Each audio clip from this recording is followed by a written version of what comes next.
ពលឹមថ្ងៃថ្មីស្រែកខ្យល់ត្រជាក់ជាក់តាគង់បើម៉ាស៊ីនសំលេងឡើងដាក់ជីវិតអ្នកស្រែមិនធម្មឡើយបងជីវិតអ្នកស្រែមិនធម្មឡើយបង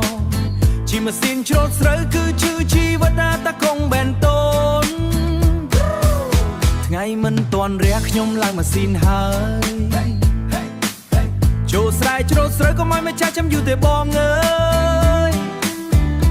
ពួកក៏ជ្រៅកម្ដៅក៏ខ្លាំងតាគង់នៅតែបើកទួញើហូរដោយទឹកភ្លៀងធ្លាក់ចាំង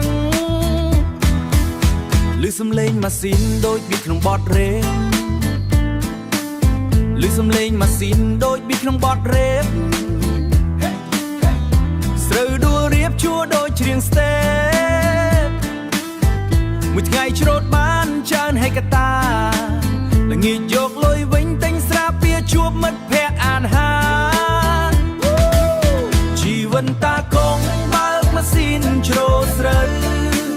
ថ្ងៃលិចថ្ងៃរះនៅក្នុងស្រែដូចគ្នានោះធូលីក៏មានពួកក៏មានតែស្នាមញញឹមតាគង់នៅតែមានមន្តប្រកលេ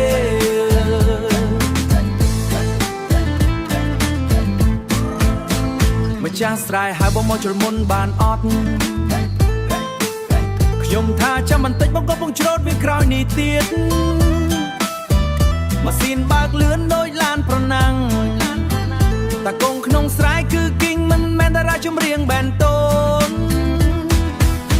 ពេលដល់រដូវច្រូតដល់យប់ភ្លើងម៉ាស៊ីនភ្លឺលើដំបូលស្រែស្រជីវិតលំបាកតែបេះដូងរឹងមាំជីវិតលំបាកតែបេះដូងរឹងមាំតាគង់ច្រូតស្រូវធ្វើឲ្យយ៉ាសក្រញញឹមរំបែនតូនជីវិតតាគង់បើកម៉ាស៊ីនច្រូតស្រូវថ្ងៃលិចថ្ងៃរះនៅក្នុងស្រែដូចគ្នានោះធូលីក៏មានពួកក៏មាន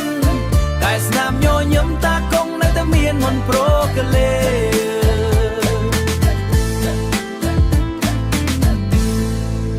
ពីព្រឹកដល់ល្ងាចនៅតែស្រែវាលជីវិតតាគង់មិនដែលខ្លាចការងារធ្ងន់ប៉ុណ្ណា JD Preview